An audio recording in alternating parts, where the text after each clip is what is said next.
Je veux pas faire ma tête de cochon, je veux pas faire mon populiste à 2 balles, surtout quand j'ai l'apparence d'une chaussette, mais quand même, dans notre société, il y a des choses quand même bizarres.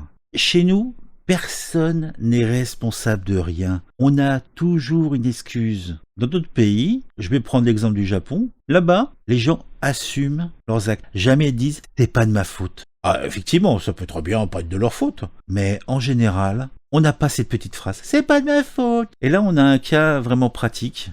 On a un gamin, un petit chou, 2 ans, quelques mois. Leurs parents le confient à une crèche et on leur rend un gamin martyrisé dans le stress. C'est un truc de psychopathe. J'imagine pas qu'est-ce que peuvent penser ses parents. Et qu'est-ce que nous, on peut penser de personnes qui ont la charge de garder ton enfant, de le mettre dans un mal-être pareil. C'est incompréhensible. On va regarder le reportage d'une chaîne d'actualité continue et on va en discuter un petit peu à travers un article. Parce que ouais, je pense que ça peut être intéressant, c'est ce que je veux dire.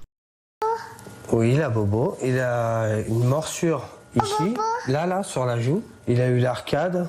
Voici comment Sonia a retrouvé son fils lundi à la crèche. Défiguré. Pourtant, la directrice l'avait appelé un peu plus tôt dans l'après-midi pour lui parler d'une simple griffure. Elle avait le visage tout gonflé, marqué. Et je lui ai dit, c'est pas une griffure, c'est pas... Je lui ai dit, qu'est-ce qui s'est vraiment passé? Mon fils, il s'est fait taper, en fait. J'ai pas eu d'explication. J'étais sous le choc et je suis encore choquée. Selon la directrice régionale des crèches Petit Chaperon Rouge, il s'agirait bien de morsures et de griffures d'enfants sur le temps de la sieste. Mais en aucun cas d'un acte de maltraitance. On ne sait pas si c'est un enfant, si c'est le personnel, si c'est un meuble qui est tombé sur lui, ou il est tombé dans les escaliers. Il tombe, il a une bosse, je veux bien. Mais là, c'est tout le visage, c'est la nuque. Il a un trou en dessous des aisselles. Apparemment, ça s'est passé dans le dortoir, sans surveillance. Et vu les coups qu'il a subis au niveau de la tête, normalement, on ne fait pas dormir un enfant après. La directrice, elle nous l'a dit, c'est une grosse faute de notre part. Il y aura des sanctions de prise. Et c'est les cris de mon fils, en fait, qui les a alarmés. On se pose toutes les questions. On veut une vérité, c'est tout. Le couple a donc décidé de porter plainte après avoir fait constater les différentes blessures de leur fils auprès d'un médecin médico-judiciaire. Ah bah, ils ont dit que c'était dur à croire que c'était un enfant qui lui aurait fait ça. C'était des coups. Sébastien et Sonia ont également constaté un changement brutal de comportement chez leur petit garçon. Il faut toujours qu'on soit présent avec lui, alors qu'avant, c'était un enfant qui jouait seul. Il n'avait pas besoin de notre présence. Et là, c'est crise sur crise. Depuis ce matin, je ne peux plus l'approcher. Ça veut dire que dès que je veux l'habiller, le déshabiller ou lui changer la couche, il se met à crier non, non, non. Comme si qu'il se débat en fait. Contactée par nos soins, la directrice de la crèche ne souhaite pas s'exprimer sur ce sujet. De son côté, la mairie d'Aubervilliers, touchée par l'affaire, a lancé une enquête en interne pour tenter de comprendre les origines des blessures de l'enfant. Nous travaillons avec l'ensemble des parties pour comprendre cette situation et nous laissons les services compétents agir. Les parents, quant à eux, ont immédiatement ôté le petit Liam de cette crèche privée pour le confier à une autre structure. Outre le fait lui-même qui est assez innommable et qui interroge, on n'est pas responsable, on va trouver un coupable, mais cette situation ne devrait pas arriver. Convenez-en. Alors, qu'est-ce que nous dit l'article? Bon, ça reprend principalement les éléments qu'on a vus dans la petite vidéo, mais on va mettre le point sur les choses qui, moi, me traumatisent un petit peu, et pas qu'au niveau des zygomatiques. Les parents d'Iam, 2 ans, ont retrouvé leur fils le visage gonflé et marqué par des griffures et des hématomes. Une enquête est ouverte. Ouais. Et ils souhaitent faire la lumière sur les hématomes, bien sûr. Sonia va chercher son fils Liam, 2 ans et 1 mois, à la crèche Les Petits Chaperons Rouges. Alors déjà, Les Petits Chaperons Rouges, est-ce que c'est un nom prédestiné? Est-ce que ça veut dire que on vous prend les petits enfants et on vous les rend tout rouges? Rouge de sang? Rouge de leur sang? Je ne sais pas. Mais moi je serais vous. Je mettrai mes gamins chez Les Petits Chaperons Rouges, je dis méfiance. Méfiance. Dès son arrivée, la directrice de l'établissement l'interpelle et la prévient que son fils a subi, entre guillemets, une petite griffure. Non mais vous avez vu, bon même si c'était flouté, une petite griffure. On est dans l'approximation.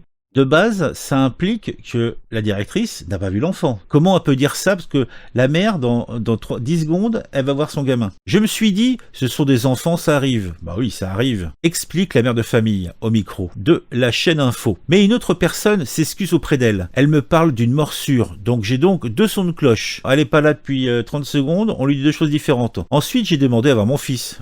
ça me semble naturel. Il était en train de dormir dans le dortoir, tout seul, raconte Sonia. C'est finalement le visage de son fils bien abîmé qu'elle retrouve. Sur des photos que la chaîne Info a pu consulter, on voit le petit garçon le visage traversé par un large hématome. Il avait le visage tout gonflé, marqué, affirme cette dernière qui ne croit pas à la griffure. Pour elle, ces marques sont plutôt le signe de coups au visage. J'étais sous le choc, je n'ai pas compris, confie la mère. Alors celle-ci demande à son mari de venir. Tu m'étonnes. Ce dernier vient la retrouver afin de réclamer des explications. Les parents font part de leur colère, également sur la prise en charge du petit garçon. Là encore, va falloir qu'il y ait des explications. Normalement, on ne fait pas dormir un enfant s'il a reçu des coups au niveau de la tête. On ne peut pas savoir ce qui peut se passer. Gronde le père de Liam. Ça, j'en sais rien, mais bon, je suppose, peut-être pour éviter des complications suite à un traumatisme crânien éventuel.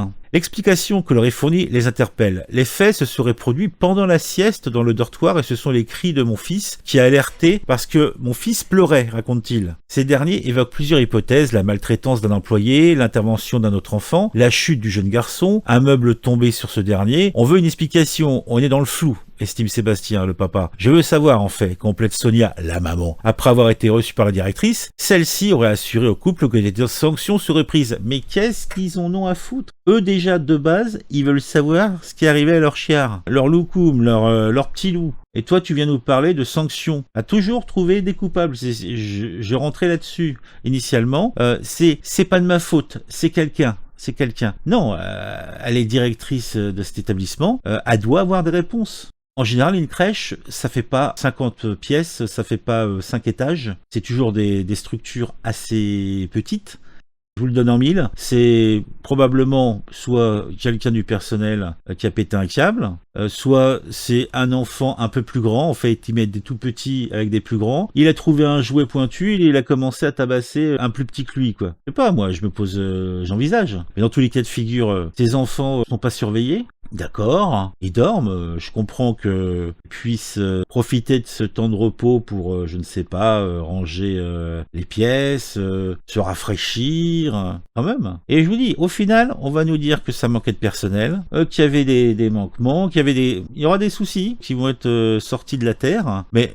Je vous le dis, ces structures-là, fuyez-la comme la peste. Hein. Le couple a décidé de porter plainte. Bah oui, c'est le minimum. Après une consultation à un médecin traitant, un médecin de la police judiciaire pour faire constater les marques de leur fils qui se situent sur le visage, le cou et l'aisselle. Là, c'est le visage, le cou et l'aisselle. On a vu l'hématome, c'est pas bénin, quoi. Maintenant, on va attendre d'être reconvoqué pour en savoir plus. La crèche maintient des morsures et griffures d'enfants. Non mais c'est quoi cet enfant? Faut pas mettre dans la même pièce des enfants loups-garous et des enfants humains. Il va y avoir un problème. Contacter la direction régionale des crèches Petit Chaperon Rouge confirme à BFM que les blessures ont été occasionnées sur le temps de la sieste à la crèche. Elle maintient que les blessures de Liam sont des morsures et des griffures d'enfants et non de la maltraitance de la part d'employés. Mais qu'est-ce que ça change au final? Il y a eu maltraitance sur un enfant, vous étiez responsable de cet enfant, comment ça a pu arriver? Je sais pas, moi je reste là. Donc je pense qu'on a fait le tour de cette news,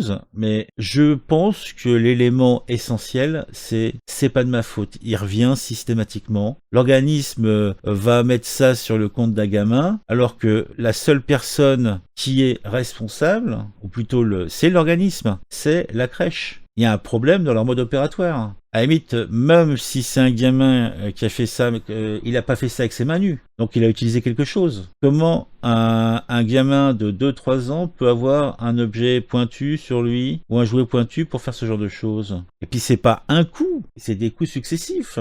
Alors la question, est-ce qu'il faut qu'il y ait une mise en place de vidéosurveillance dans les salles de sommeil des petits? On a bien des babyphones avec vidéo. Vous pouvez pas envisager d'avoir des choses comme ça? Je sais pas. Je me pose des questions. Je m'interroge. Mais le Petit Chaperon Rouge, évitez. Je pense que c'est le mieux. Si cette vidéo vous a plu, comme d'habitude, le petit j'aime. On s'abonne à la chaîne si ce n'est pas encore le cas. Je vous invite à mettre en commentaire votre ressenti sur cette histoire, qui moi me consterne, m'afflige, et on se retrouve bientôt pour une nouvelle vidéo sur un sujet qui m'intéresse et qui, je l'espère, vous intéressera aussi.